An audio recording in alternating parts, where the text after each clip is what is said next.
बच्चों इस वीडियो में हम थर्मल प्रॉपर्टीज़ ऑफ मैटर की एनसीईआरटी एक्सरसाइज के क्वेश्चन नंबर 12 से सॉल्व करेंगे। इससे पहले के क्वेश्चंस की वीडियोस का लिंक आपको डिस्क्रिप्शन में मिल जाएगा। तो क्वेश्चन नंबर 10 देखते हैं। A 10 kilowatt drilling machine is use to drill a bore in a small aluminium block of mass 8 kg। बच्चों एक ड्रिलिंग मशीन जिसकी पावर है 10 किलोवाट, इसकी हेल्प से एक एल्यूमिनियम ब्लॉक जिसका मास है 8 किलोग्राम उसमें एक होल किया जा रहा है। How much is the rise in temperature of the block in 2.5 minutes? Assuming 50% of power is used up in heating the machine itself or lost to the surroundings. अब हमको ये बताना है कि ये ड्रिलिंग मशीन 2.5 मिनट्स तक अगर work कर रही है तो इस एल्यूमिनियम ब्लॉक के टेम्परेचर में कितना चेंज आ जाएगा। हमको पता है कि ड्रिलिंग मशीन से जब होल किया जाएगा तो इस ब्लॉक का टेम्परेचर बढ़ जाएगा, तो हमको यही बताना है कि इसके टेम्परेचर में कितना राइज आ जाएगा। ठीक है, डेल्टा टी की वैल्यू हमको यहाँ पर फाइंड करनी है इतने टाइम के लिए, 2.5 मिनट्स के लिए। और मानकर ये चलना है कि इस पावर का 50% है जो हीट में कन्वर्ट हो जा रहा है और 50% इसमें होल करने में मीन्स वर्क करने में यूज़ हो रहा है।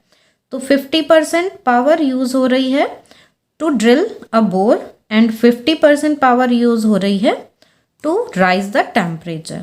अब यहाँ पर हमको स्पेसिफिक हीट ऑफ एल्यूमिनियम भी गिवन है 0.91 जूल ग्राम इनवर्स केल्विन इनवर्स। तो हम क्या करेंगे बच्चों, सबसे पहले तो हम देख लेंगे कि टोटल एनर्जी कितनी है। टोटल एनर्जी का फॉर्मूला पावर इनटू टाइम, इसकी हेल्प से हमारे पास टोटल एनर्जी आ जाएगी।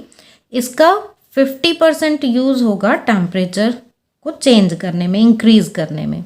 तो इस टोटल एनर्जी का हम 50% ले लेंगे और उस एनर्जी को हम यहाँ पर टेम्परेचर चेंज करने के लिए हम कौन सा फॉर्मूला लगाएंगे, delta Q is equal to M S delta T. Specific heat का फॉर्मूला यहाँ पर हम लगा देंगे और वहाँ से डेल्टा टी की वैल्यू फाइंड कर लेंगे। तो देखते हैं इसका सॉल्यूशन। बच्चों क्वेश्चन में हमको गिवन है पावर, ये ड्रिलिंग मशीन की पावर कितनी है 10 किलोवाट। इस किलोवाट को हम कन्वर्ट कर लेंगे वॉट में, तो 10 इंटू 10 टू द पावर 3 से मल्टीप्लाई कर लेंगे तो 10 टू द पावर 4 वॉट। ये हमारे पास पावर आ गई, पी की वैल्यू।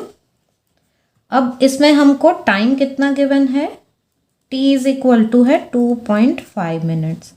इस मिनट को भी हम सेकेंड में कन्वर्ट कर लेंगे तो 2.5 इंटू 60, तो ये आ जाएगा हमारे पास 150 सेकेंड्स। ठीक, ये टी की वैल्यू आ गई। अब यहाँ हमें मास भी गिवन है,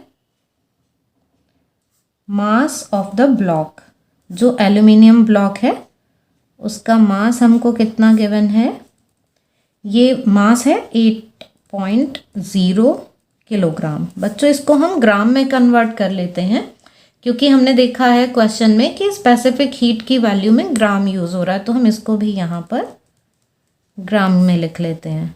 ठीक है, यहाँ पर हमने 1000 से मल्टीप्लाई कर दी तो m की वैल्यू ये आ गई। स्पेसिफिक हीट हमको क्वेश्चन में गिवन है 0.91 जूल ग्राम इनवर्स केल्विन इनवर्स। तो अब हम सबसे पहले टोटल एनर्जी फाइंड कर लेते हैं कि टोटल एनर्जी कितनी है, उसका 50% ही हीट में कन्वर्ट हो रहा है। तो पहले हम देखते हैं total energy. Total energy is equal to P into T. ठीक है ना, ये हमारे पास फॉर्मूला होता है पावर के लिए, P is equal to W upon T. तो इस फॉर्मूले से हमने ये W which is equal to energy, यहाँ से एनर्जी फाइंड कर ली।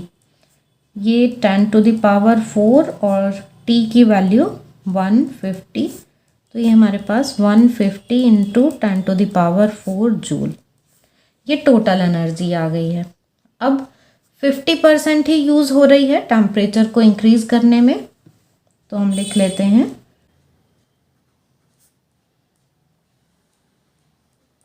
Energy available to raise the temperature. Temperature को इंक्रीज़ करने के लिए एनर्जी यूज़ हो रही है 50%।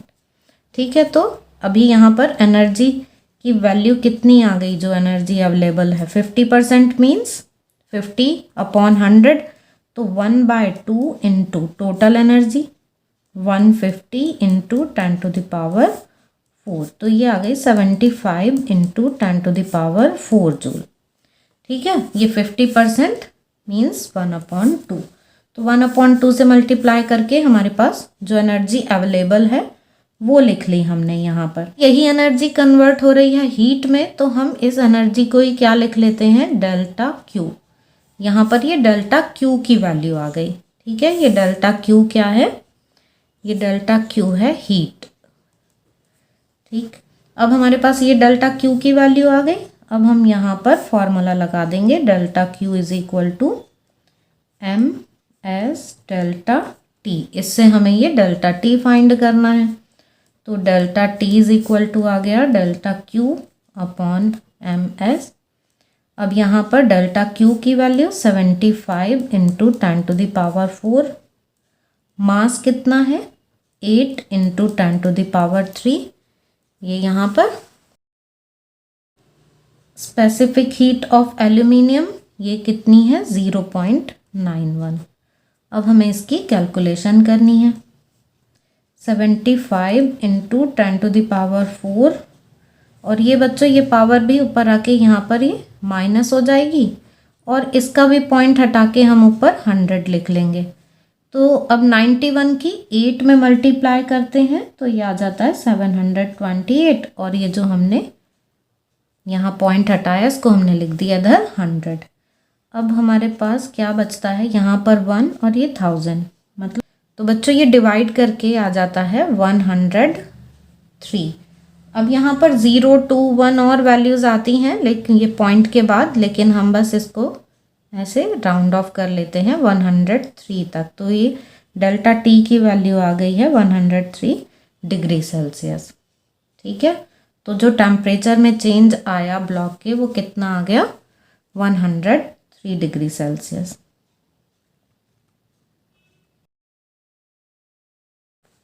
तो आपको ये अच्छे से समझ में आ गया होगा क्वेश्चन। अब देखते हैं हम question number 13। Question number 13. A copper block of mass 2.5 kg is heated in a furnace to a temperature 500 degree Celsius and then placed on a large ice block. बच्चों एक कॉपर ब्लॉक जिसका मास 2.5 kg है उसको 500 degree Celsius temperature तक heat किया गया और फिर उसको एक लार्ज आइस ब्लॉक पर रख दिया गया। अब आइस ब्लॉक का टेम्परेचर कितना होगा 0 degree Celsius, means 500 degree Celsius temperature वाले कॉपर ब्लॉक को रख दिया गया आइस ब्लॉक पर जिसका टेम्परेचर है 0 डिग्री सेल्सियस।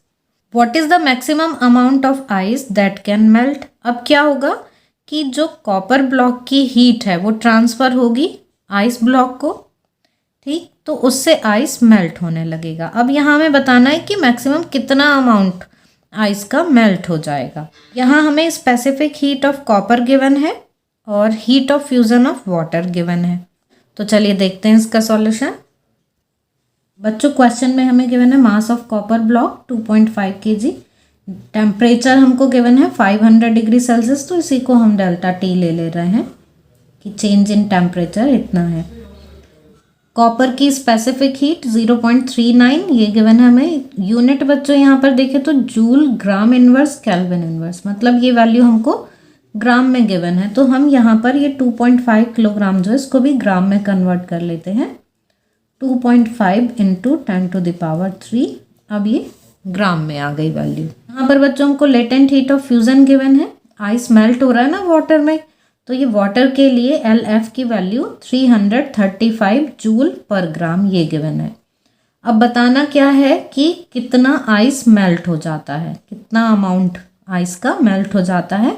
तो मान लेते हैं कि ये M डैश है, तो इसकी वैल्यू हमको फाइंड करनी है। तो बच्चों ये है सपोज कॉपर ब्लॉक, ठीक है, ये है जैसे कॉपर ब्लॉक, इसका टेम्परेचर है 500 डिग्री सेल्सियस। अब इसको रख दिया जाता है एक, यहाँ पर हमें ले लेते हैं कि ये आइस ब्लॉक है इस पर, ठीक, आइस ब्लॉक पर इसको रख दिया जाता है। तो अब जब हम इसको आइस ब्लॉक पर रखेंगे, यहाँ पर ले आएंगे, तो क्या होगा, यहाँ पर जो आइस है वो मेल्ट होने लगेगा। इसका टेम्परेचर कितना है, 0 डिग्री सेल्सियस है। तो अब यहाँ से हीट यहाँ ट्रांसफ़र हो रही है, और वो हीट किस में यूज़ हो रही है, स्टेट चेंज करने में। आइस जो है वो वाटर में चेंज हो जा रहा है हीट एब्जॉर्ब करके। तो इसकी हीट यहाँ इसमें ट्रांसफ़र हो रही है, तो heat lost by copper block is equal to heat gained by ice block. ठीक, हीट लॉस्ट बाय, यहाँ पर लिख भी देती हूँ,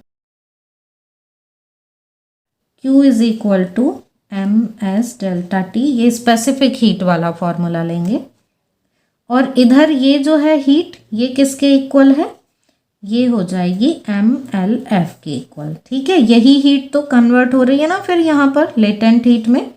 तो Q is equal to MS delta T is equal to MLF। अब यहाँ से हमें फाइंड क्या करना है, ये वाला M, तो इसको हम लिखते हैं M डैश। ये मास किसका है, ये आइस के लिए, जितना आइस मेल्ट हो रहा है उसका मास। अब ये M डैश की वैल्यू हमको निकालनी है, तो M dash is equal to MS delta T upon LF। यहाँ पर अब हम सारी वैल्यूज़ रख लेंगे।